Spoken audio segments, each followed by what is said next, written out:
অবশেষে বিসিবির সভাপতি আমিনুল ইসলাম বুলবুলের সঙ্গেও ক্রিকেটারদের মোটামুটি উত্তপ্ত বাক্য বিনিময় হয়েছে। না, এটুকু শুনেই ক্রিকেটারদের গালি দেওয়ার জন্য ঝাঁপিয়ে পড়েন না, শোনেন ঠান্ডা মাথায়।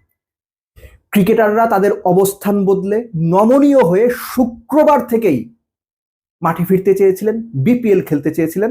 সির্ফ দুটো শর্ত তারা বিসিবিকে দিয়েছিলেন। শর্ত দুটো কি কি? নাম্বার ওয়ান, যেহেতু নাজমুল ইসলাম প্রকাশ্যে গণমাধ্যমের সামনে ক্রিকেটারদের সম্পর্কে বিষোদ্গার করেছেন, অনাকাঙ্ক্ষিত, অনভিপ্রেত, অপমানজনক বক্তব্য দিয়েছেন, তাই নাজমুল ইসলামকে প্রকাশ্যে ক্ষমা চাইতে হবে। সেটা সামাজিক যোগাযোগ মাধ্যমের মাধ্যমেও হতে পারে, অথবা অন্য কোনো মাধ্যমে বা গণমাধ্যমের কাছে গিয়ে। দুই, বিসিবি যে তাকে ফিনান্স কমিটির চেয়ারম্যানের দায়িত্ব থেকে অপসারণ করেছে সেটা বহাল থাকতে হবে। এই দুটো যদি মেনে নেওয়া হয়, শুক্রবার থেকেই ক্রিকেটাররা মাঠে নামবে, ম্যাচ খেলবে, বিপিএল চলবে। আনফর্চুনেটলি ক্রিকেটারদের এই দাবি আমিনুল ইসলাম বুলবুল মানেননি, বা বিসিবি মানেনি।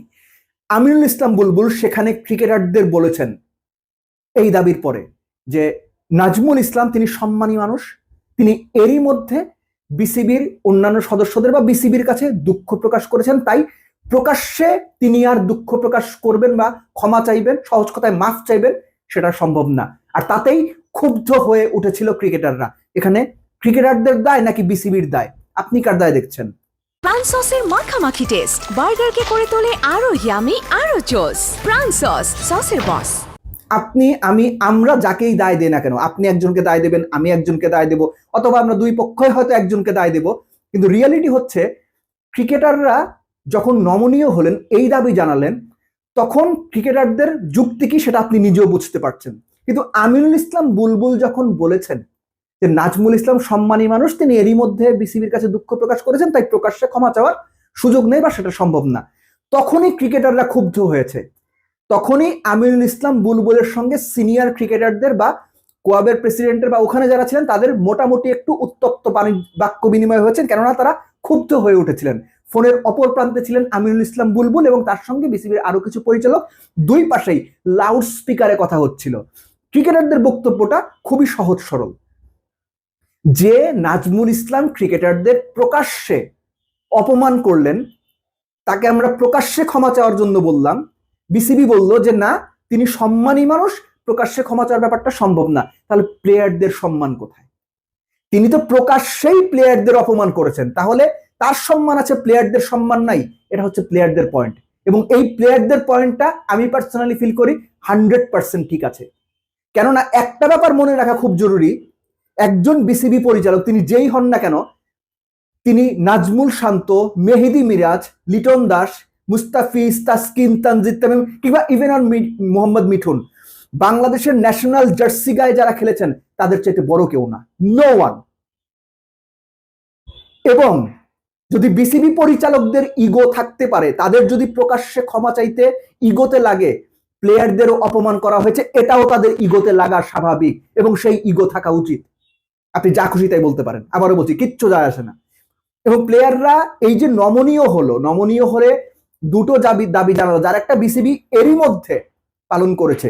কিন্তু প্রকাশ্যে ক্রিকেটারদের অপমান করা একজন পরিচালক প্রকাশ্যে ক্ষমা চাইতে পারবেন না, তিনি সম্মানী মানুষ এই কারণে। আর প্লেয়ারদের আপনি সম্মান করবেন না, বা আপনারা প্লেয়ারদের সম্মান করবেন না, প্লেয়াররা তো এটা মানবে না, মানার কোনো প্রশ্ন আসে না, প্লেয়াররা মানেও নি। সো প্লেয়াররাই যে নমনীয় হয়ে বা তাদের অবস্থান পরিবর্তন করে ক্রিকেটের স্বার্থে মাঠে ক্রিকেট ফেরাতে চাইলেন, কিন্তু বিসিবি তাদের একজন পরিচালকের কারণে, জাস্ট সির্ফ একজন পরিচালকের কারণে সেটা মানল না, এবং ক্রিকেটারদের যে অপমান করা হয়েছে সেটা টেক ইট ফর গ্রান্টেড নিল। তাহলে ক্রিকেটারদের এখানে দোষ কোথায়?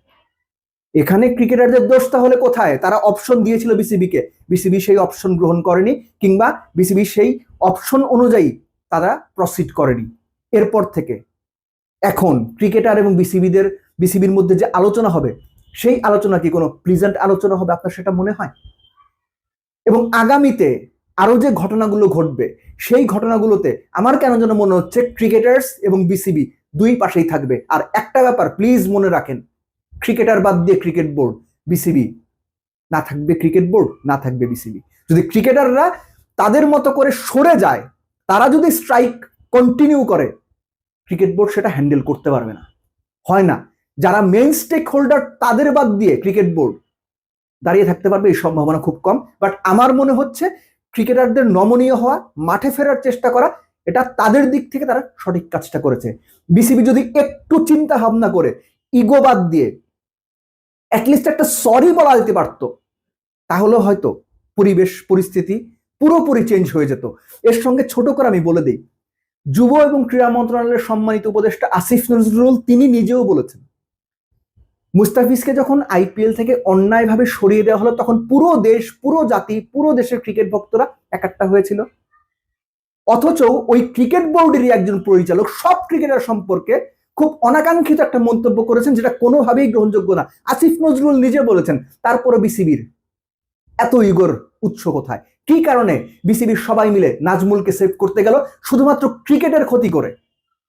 এই প্রশ্নের উত্তর এখন হয়তো আমি পাবো না, আপনারা পাবেন না, অনেকেই পাবে না, কিন্তু কখনো না কখনো এই প্রশ্নের উত্তর তাদের দিতে হবে। কেননা দিন শেষে ওই জায়গাটাতে গিয়েই দাঁড়াতে হবে যে ক্রিকেটাররা এসেছিল, ক্রিকেটাররা নমনীয় হয়েছিল, তারা খেলতে চেয়েছিল, শুধুমাত্র নিজেদের ইগোর কারণে, একটা সরি বলার কারণে, একটা সরি না বলতে চাওয়ার কারণে বিপিএলটা বন্ধ হয়ে গেল, কিংবা বিপিএলটা মাঠে গড়ালো না, কিংবা বাংলাদেশের ক্রিকেট বোর্ড এবং ক্রিকেটারদের সম্পর্ক দুই মেরুর কাছাকাছি চলে গেল, এবং সেখানে পয়েন্ট অফ নো রিটার্নে চলে গেল দুই পক্ষই, জাস্ট একটা সরি না বলতে পারার কারণে। এজন্যই প্রায়ই বোধহয় বলা হয়, ধন্যবাদ বলা যেমন শিখতে হয়, ঠিক একইভাবে সরি এটা বলাও শিখতে হয়। মোস্ট লাইকলি ক্রিকেট বোর্ড তাদের ইগোর কারণে সরিটা বলতে চাইল না, আর এটা বাংলাদেশ ক্রিকেটের লম্বা মেয়াদে ক্ষতি করে দিল।